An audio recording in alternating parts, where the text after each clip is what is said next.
अस्सलामुअलैकुम वरहमतुल्लाहि वबरकातुहू। बिस्मिल्लाहिर्रहमानिर्रहीम।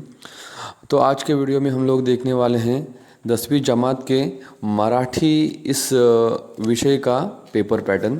तो जिस तरह आप लोग देख सकते हैं पिक्चर में कि यहाँ पे लिखा हुआ है महाराष्ट्र राज्य माध्यमिक व उच्च माध्यमिक शिक्षण मंडळ पुणे इयत्ता 10वी मराठी संयुक्त भाषा सुधारित मूल्यमापन आराखडा। तो इस पेज पर हमें नज़र आ रहा है कि गद्य विभाग 12 गुण, पद्य विभाग 8 गुण, भाषा अभ्यास 8 गुण, उपयोजित लेखन 12 गुण।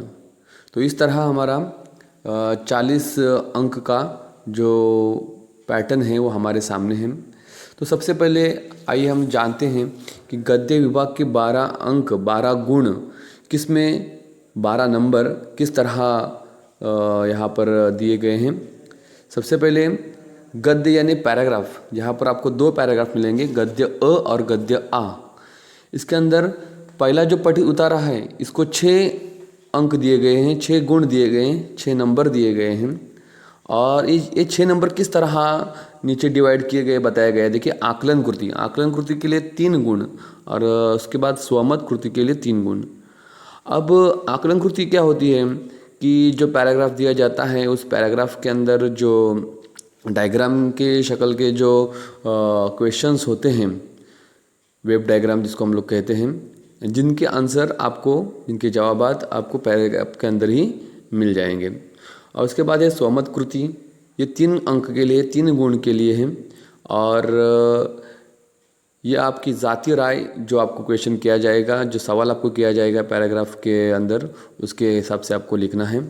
और ठीक उसी तरह जो आ विभाग है, मतलब दूसरा पैराग्राफ है, इसके अंदर 2 गुणांच्या 3 कृती, यानी यहाँ पर कोई स्वमत का प्रश्न नहीं है, सवाल नहीं है। यानी 2 अंक के लिए आप लोगों को जो है वेब डायग्राम का ही क्वेश्चन पूछा जाएगा। यानी ऐसे सवाल पूछे जाएंगे जिसके आंसर, जिसके जवाबात आपको पैराग्राफ के अंदर मिल जाएंगे। फिर उसके बाद विभाग 2 हम लोग देख सकते हैं। उसके अंदर आपको 4-4 मार्क के 2 कविताओं का कुछ हिस्सा दिया जाएगा। उसको पद्य कहा जाता है, पठित पद्य अ और आ।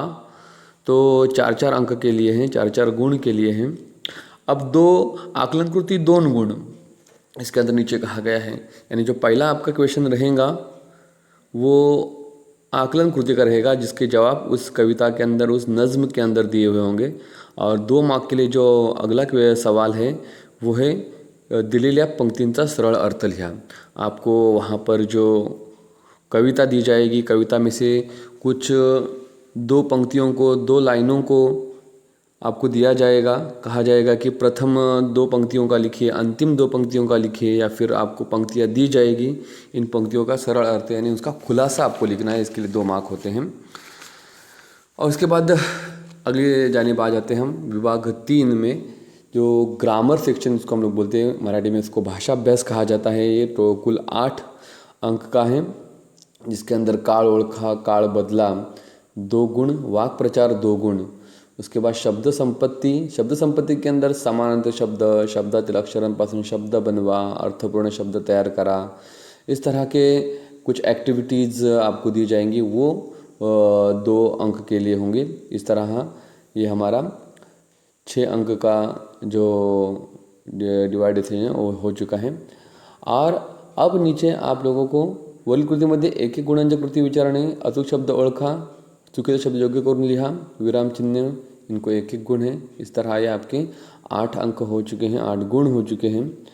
और अंतिम विभाग है अपना विभाग 4 उपयोजित लेखन, जिसको हम लोग राइटिंग स्किल्स कहते हैं, जिसके अंदर सबसे पहले 4 मार्क के लिए पत्र लेखन, खत हमें निकला है।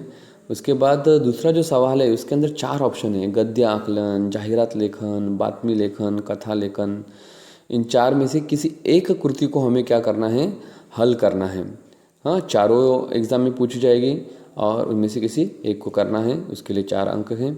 और अंतिम जो है निबंध लेखन, जिसके अंदर 2 तरह के निबंध पूछे जाएंगे, वर्णनात्मक और आत्मकथन, जिनमें से एक निबंध आपको लिखना है। इसके लिए भी 4 गुण हैं।